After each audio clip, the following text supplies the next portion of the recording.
Il avait acheté la mule à Praiston, et elle était encore fraîche lorsqu'il avait atteint Tulle.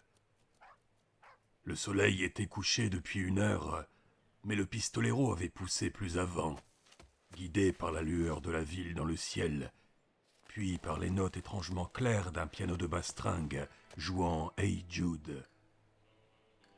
La route s'élargissait à mesure que s'y ralliaient des chemins plus étroits. Ça et là, il croisait des lampes à étincelles suspendues, tout hors service depuis des lustres. Les forêts avaient disparu longtemps auparavant, remplacées par un paysage de plaine plat et monotone, des champs désolés à perte de vue, rendus à la fléole des prés et aux arbustes bas, des domaines sinistres et désertés s'étendant dans l'ombre vigilante de manoirs maussades, indéniablement hantés par des démons, des cabanes vides à l'air vaguement concupissant, abandonnées par ceux qui s'étaient déplacés ou qu'on avait déplacés. De loin en loin, une baraque de frontaliers que ne trahissait qu'un petit point oscillant dans la pénombre, ou des familles d'autochtones à l'air menaçant qui peinaient tout le jour en silence dans les champs. Le maïs était la culture principale, mais on trouvait aussi des haricots et parfois des maquereines. Il arrivait qu'une vache maigre le regarde passer de son air pâteau, entre 2 poteaux écaillés d'une clôture en bois d'aulne.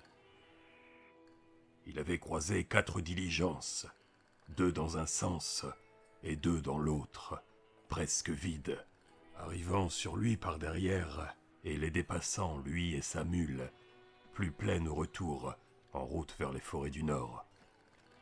De temps à autre le croisait un fermier, les pieds en l'air sur le garde-boue de son bouca, veillant à ne pas croiser le regard de l'homme au pistolet. C'était moche comme pays. Il y avait eu 2 averses depuis son départ de Praiston, toutes 2 insignifiantes. Même les mauvaises herbes jaunies avaient un air déprimé. C'était vraiment un sale coin où on ne faisait que passer. Il n'avait pas vu trace de l'homme en noir. Peut-être avait-il pris une diligence. La route formait un coude, au-delà duquel le pistolero fit arrêter la mule d'un claquement de la langue pour contempler Tulle en contrebas. La ville se levait au fond d'une cuvette circulaire, bijou de pacotille dans un écrin miteux. On voyait des loupiottes, la plupart regroupées autour du point d'où émanait la musique. Il semblait y avoir 4 rues, dont 3 hérissées à angle droit de l'artère principale, celle où passaient les diligences. Peut-être y aurait-il un café. Peu probable, mais pourquoi pas. Il fit de nouveau claquer sa langue et la mule repartit. Le long de la route, le chapelet de maisons se resserrait, même si elles restaient pour la plupart inoccupées. Il passa devant un minuscule cimetière, aux tombes de bois moussus et penchées, étouffées par l'herbe du diable nauséabonde qui les recouvrait. Quelques 150 mètres plus loin, il croisa un panneau rongé qui disait « Tulle ». La peinture était tellement écaillée que le nom était à peine lisible. Le pistolero en vit un autre un peu plus loin, impossible à déchiffrer. À son entrée dans la ville proprement dite, il fut accueilli par un chœur pitoyable de voix franchement éméchées, qui entonnait la finale interminable de Hey Jude.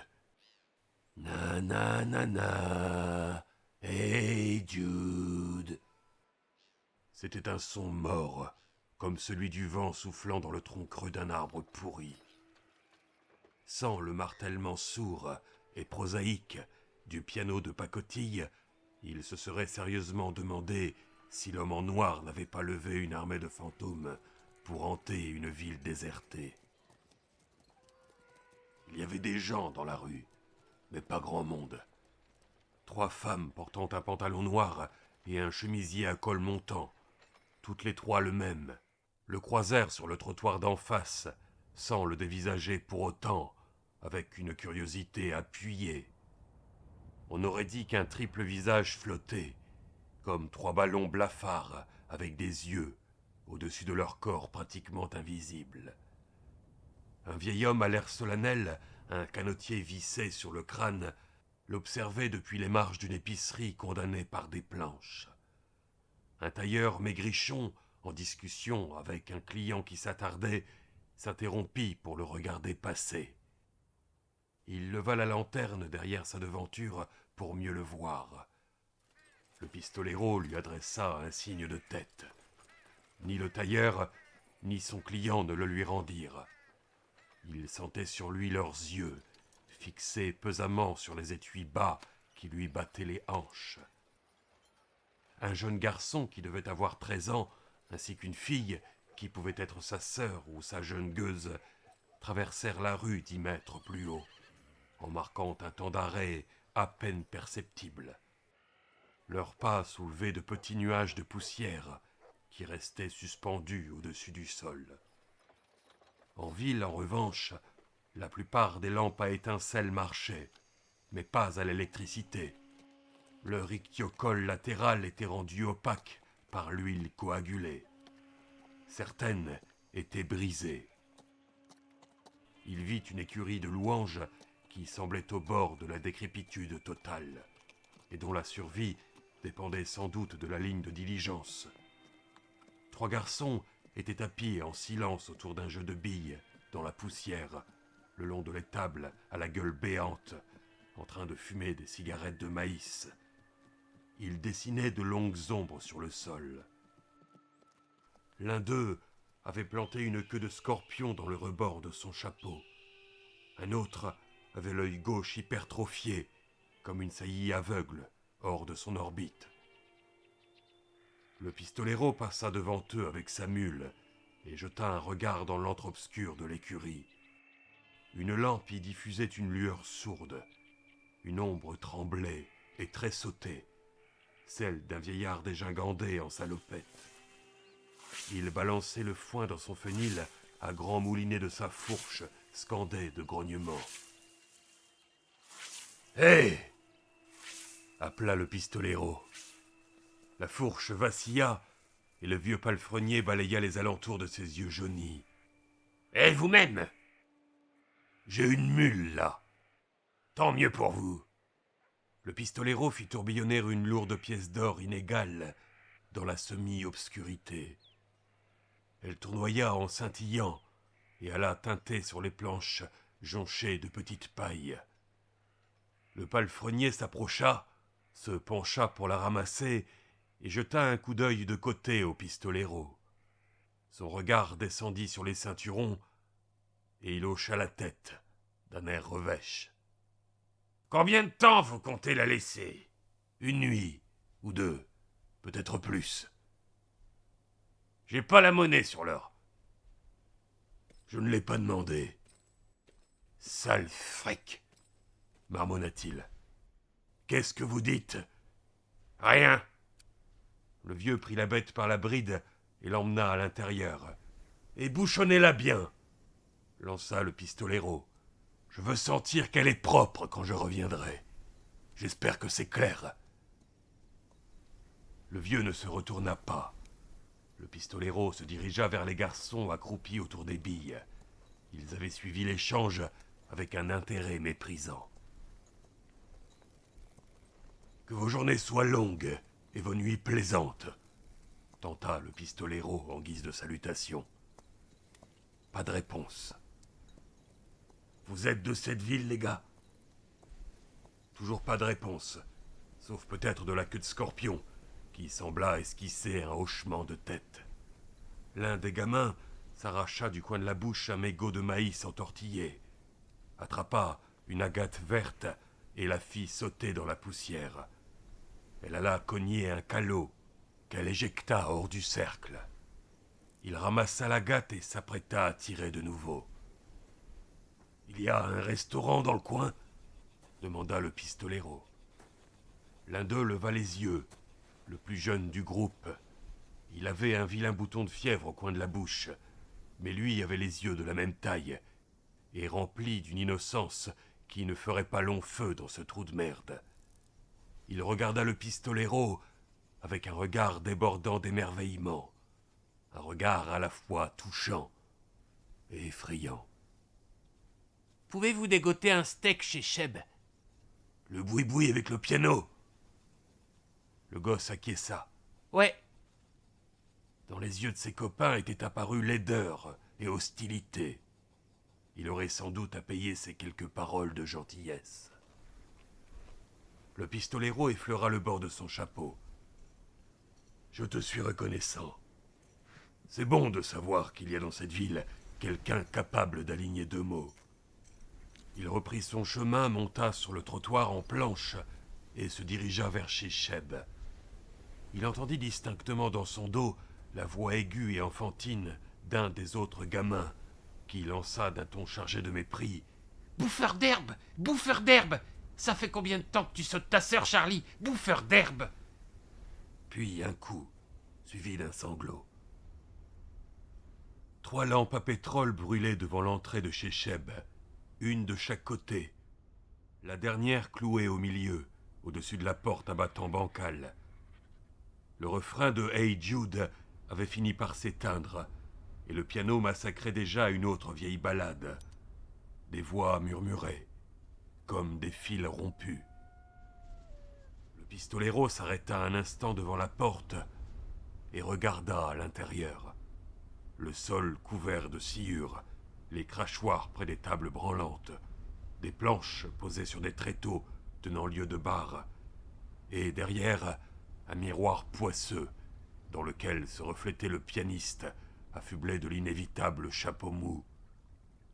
On avait retiré la façade du piano, de sorte qu'on voyait les marteaux de bois bondir et rebondir au rythme du morceau qu'il jouait.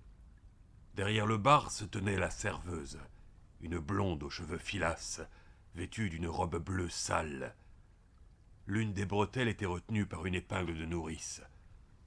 Il devait y avoir 6 types d'ici au fond de la salle, occupés à picoler en jouant au surveille-moi d'un air apathique. Une autre demi-douzaine d'hommes étaient vaguement regroupés autour du piano, plus 4 ou 5 au bar, et un vieux aux cheveux gris, affalé sur une table près de la porte. Le pistolero entra. Les têtes pivotèrent vers lui et les regards se posèrent sur ses armes. Il y eut un instant de silence presque parfait. Hormis la mélodie du pianiste, oublieux de ce qui l'entourait et qui continuait dans son coin. Puis la femme se mit à passer le chiffon sur le bar et tout reprit sa place. « Surveille-moi » lança l'un des joueurs attablés dans le coin, en comptant 3 cœurs par 4 piques, étalant toute sa main sur la table. Celui qui avait posé les cœurs lâcha un juron, poussa sa mise devant lui et on distribua un nouveau jeu. Le pistolero se dirigea vers la femme au bar. « Vous avez de la viande ?» demanda-t-il. « Bien sûr !» répondit-elle en le regardant droit dans les yeux.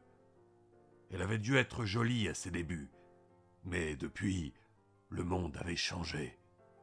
Son visage s'était alourdi de bourrelets de chair, et une cicatrice blême lui barrait le front en zigzag.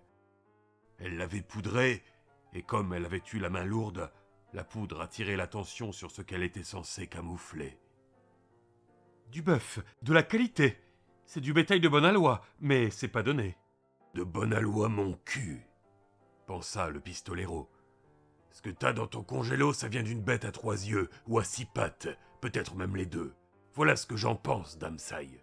Je vais prendre 3 steaks et une bière si ça ne vous dérange pas. » Nouveau glissement subtil d'atmosphère. 3 steaks. Les bouches se mirent à saliver, et les langues à lécher les babines avec une lenteur obscène. 3 steaks. Est-ce qu'on n'avait jamais vu quiconque manger 3 steaks d'un seul coup? Ça vous fera 5 de l'or. Vous pigez? De l'or. Des dollars. Elle acquiesça, Aussi en déduisit-il que c'était ce qu'elle demandait, des dollars. « Avec la bière ?» demanda-t-il avec un léger sourire. « Ou bien la bière, c'est en plus ?» Elle ne lui rendit pas son sourire. « Je mets ça en route, dès que j'aurai vu la couleur de votre argent, je veux dire. » Le pistolero posa sur le bar une pièce d'or, que tout le monde suivit du regard. Il y avait un poêle à charbon qui fumait derrière le bar, à gauche du miroir. La femme passa derrière et disparut dans une petite pièce, d'où elle revint avec de la viande posée sur du papier. Elle en retira chichement 3 rondelles, qu'elle déposa sur le grill. L'odeur qui s'en éleva avait de quoi rendre fou. Le pistolero demeura d'une indifférence et d'une impassibilité totale, tout en notant de manière périphérique les couacs du piano, le jeu de cartes au ralenti et les regards obliques des piliers de bar. L'homme était déjà quasiment sur lui lorsque le pistolero l'aperçut dans le miroir.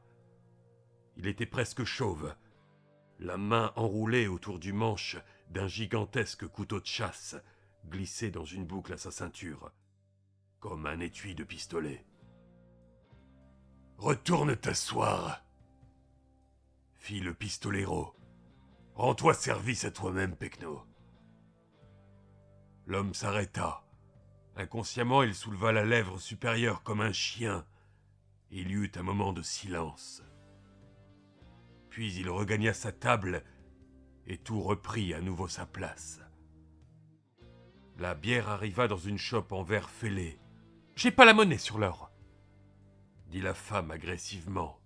« Je n'ai rien demandé. » Elle acquiesça avec colère, comme si cet étalage de richesse, même à son bénéfice à elle, la mettait dans une rage folle. Mais elle prit son or et, quelques minutes plus tard, les steaks arrivèrent, encore saignant sur les bords, sur une assiette douteuse. « Vous auriez du sel ?»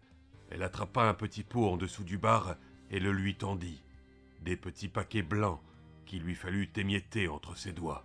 « Du pain, peut-être ?»« Pas de pain. » Elle mentait, il le savait.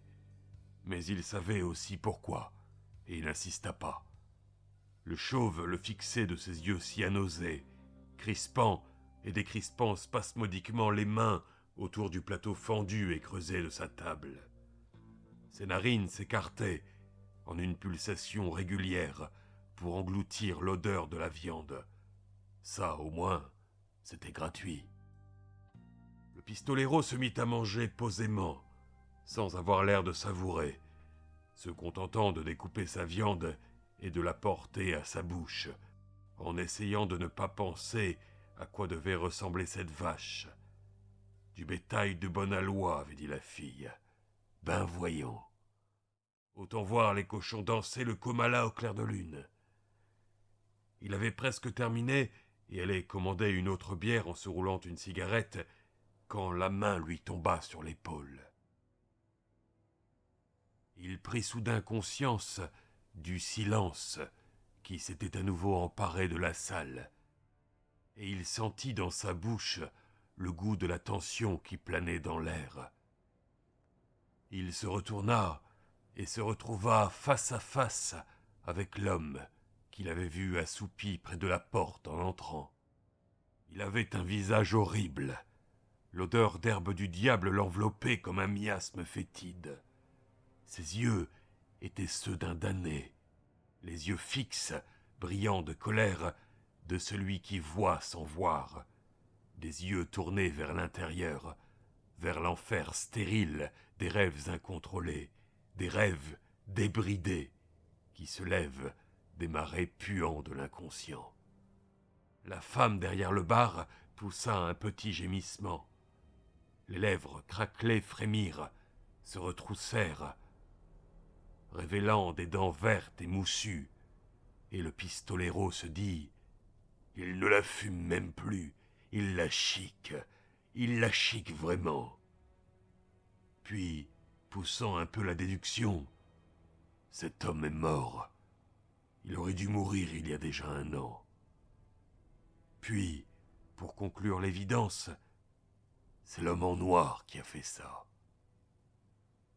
Et ils se fixèrent, le pistolero et l'homme qui s'était tenu au bord du gouffre de la folie. Ce dernier se mit à parler, et le pistolero ahuri s'entendit apostropher dans le haut-parler de Gilead. « De l'or pour une faveur, pistolero saille, une seule de bonne grâce. » Le haut-parler. L'espace d'un instant, son esprit refusa d'en suivre le cours. Il ne l'avait plus entendu depuis des années, mon Dieu, des siècles, des millénaires. Le haut-parler n'existait plus.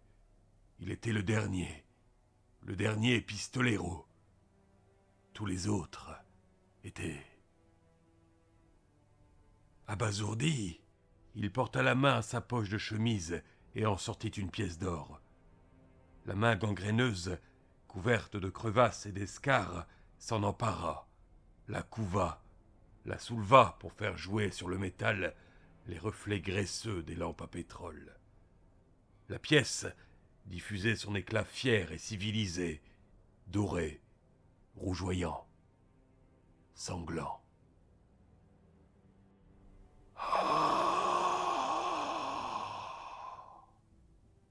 Un son de plaisir inarticulé. Le vieillard se retourna en titubant et se dirigea vers sa table, tenant toujours la pièce à hauteur des yeux, la faisant tourner, la faisant étinceler. La salle se vidait à vue d'œil, les portes à battants claquaient dans un va-et-vient fou. Le pianiste claqua le couvercle sur son clavier dans un grand bang et sortit à la suite des autres, à grandes enjambées, dans le style opéra comique. « Cheb !» lui hurla la serveuse, d'une voix étrange à mi-chemin entre la panique et le braillement de mégère. « Cheb ! Reviens ici tout de suite, nom de Dieu !» Le pistolero avait-il déjà entendu ce nom quelque part? Il lui semblait que oui, mais ce n'était pas le moment de s'appesantir sur cette question, ou de revenir en arrière. Pendant ce temps, le vieillard était retourné s'asseoir. Il faisait tourner la pièce comme une toupie sur le bois crevassé de la table, et ses yeux de mort-vivant en suivaient les vrilles avec une fascination vide. Il la fit tourner de nouveau, puis une troisième fois, et ses paupières se firent lourdes. La quatrième fois, sa tête heurta le bois avant que la pièce ne s'immobilise. « Eh bien voilà !» fit la femme à voix basse et furieuse. « Vous m'avez vidé la baraque, vous êtes content ?»« Ils vont revenir, » répondit le pistolero. « Pas ce soir en tout cas. »« Qui est-ce » fit-il en désignant le mangeur d'herbe. « Allez vous faire foutre, saille !»« J'ai besoin de savoir, » répondit le pistolero sur un ton patient. « Il vous a parlé bizarrement, » fit-elle. « Nord t'a jamais parlé comme ça de toute sa vie. »« Je cherche un homme. Vous l'avez forcément remarqué. » Elle le dévisagea.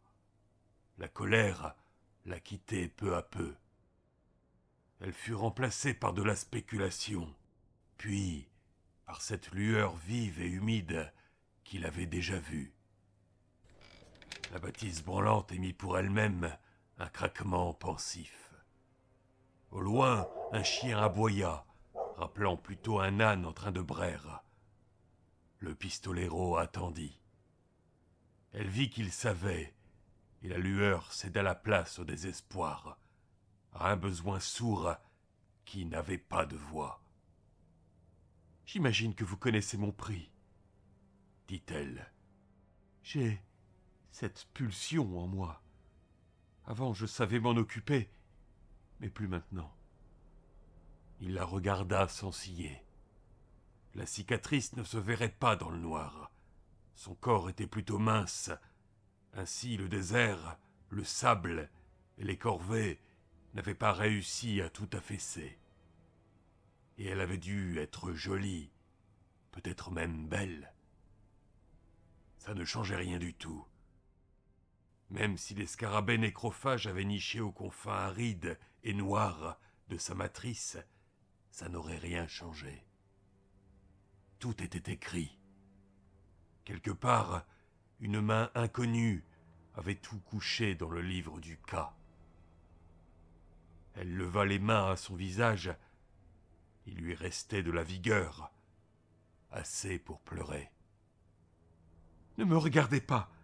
Vous n'avez pas le droit de me regarder avec cet air mesquin. »« Je suis désolé, » dit le pistolero. « Je ne pensais pas à mal. »« Vous dites tous ça !» lui cria-t-elle. « Fermez boutique et éteignez les lumières. » Elle sanglotait, les mains sur le visage. Il était content que ses mains lui cachent le visage, pas à cause de la cicatrice, mais parce que cela lui rendait sa jeunesse, sinon sa figure. L'épingle qui retenait sa bretelle scintillait dans la lumière graisseuse. « Il ne risque pas de voler quelque chose. Je peux le mettre dehors sinon. »« Non, » murmura-t-elle. « North n'est pas un voleur. » « Alors éteignez la lumière. » Elle ne voulut pas retirer ses mains de son visage avant d'être passée derrière lui pour éteindre les lampes, une à une, tournant la molette avant de souffler sur la flamme. Puis elle prit la main du pistolero dans l'obscurité, et elle était chaude. Elle le mena à l'étage. Il n'y avait pas de lumière pour camoufler leur acte. Dans le noir, il roula 2 cigarettes, les alluma, puis lui en passa une. La chambre était imprégnée de son parfum à elle, une senteur de lilas frais, touchante. L'odeur du désert l'avait recouverte. Il se rendit compte qu'il redoutait le désert qui l'attendait. « Il s'appelle North, » fit-elle. Sa voix n'avait rien perdu de sa dureté. « North, c'est tout. Il est mort. » Le pistolero attendit. « Dieu l'a touché. » Le pistolero répondit. « Je ne l'ai jamais vu. D'aussi loin que je m'en souvienne, il a toujours été là. North, je veux dire, pas Dieu. » Son rire en dents de scie déchira l'obscurité. À une époque, il avait une carriole à bonbons, et puis il s'est mis à boire. Il a commencé à priser l'herbe, puis à la fumer. Les gosses le suivaient et lançaient leurs chiens sur lui. Il portait un vieux pantalon vert qui puait. Tu comprends? Oui. Il s'est mis à la chiquer. Sur la fin, il restait assis là. Il ne mangeait plus rien. Dans sa tête, c'est comme s'il était le roi. Les enfants étaient ses bouffons et les chiens ses princes. Oui. Il est mort juste là, devant. Il est arrivé sur les planches avec son pas lourd. Ses bottes, elles étaient inépuisables, des bottes de cheminot qu'il avait trouvées sur les voies désaffectées. Avec les gosses et les chiens aux talons, on aurait dit qu'il était tout en fil de fer, des seins emberlificotés les uns dans les autres. Dans ses yeux, on voyait tous les feux de l'enfer. Mais il avait un grand sourire, du genre de ceux que les enfants creusent dans leur citrouille au moment de la moisson. Ça sentait la crasse, le pourri et l'herbe. Ça lui coulait du coin de la bouche comme du sang vert. J'imagine qu'il voulait entrer pour entendre Shep jouer. Et puis, juste devant, il s'est arrêté et il a redressé la tête. Je l'ai vu. J'ai cru qu'il entendait une diligence. Mais on n'en attendait aucune. Et puis, il a vomi. C'était tout noir et plein de sang. C'est passé au travers de son sourire comme de l'eau souillée à travers une plaque d'égout. Et cette puanteur, de quoi devenir dingue. Il a levé les bras, et puis il s'est écroulé. C'est tout. Il est mort dans son vomi, avec ce sourire sur la figure. Une bien belle histoire. Oh oui, merci, Sai. C'est un coin charmant par ici. Elle tremblait à ses côtés. Dehors, le vent sifflait toujours sa plainte monotone. Et quelque part au loin, une porte claquait, comme dans un rêve. Des souris couraient dans les murs. Le pistolero pensa confusément que cet endroit était probablement le seul assez prospère en ville pour entretenir des souris. Il posa la main sur son ventre et elle sursauta violemment, puis se détendit. L'homme en noir, souffla-t-il. Il te faut ta réponse, hein. Tu pouvais pas te contenter de me sauter de dormir un coup. Il me la faut. D'accord, je vais te raconter. Et elle lui raconta.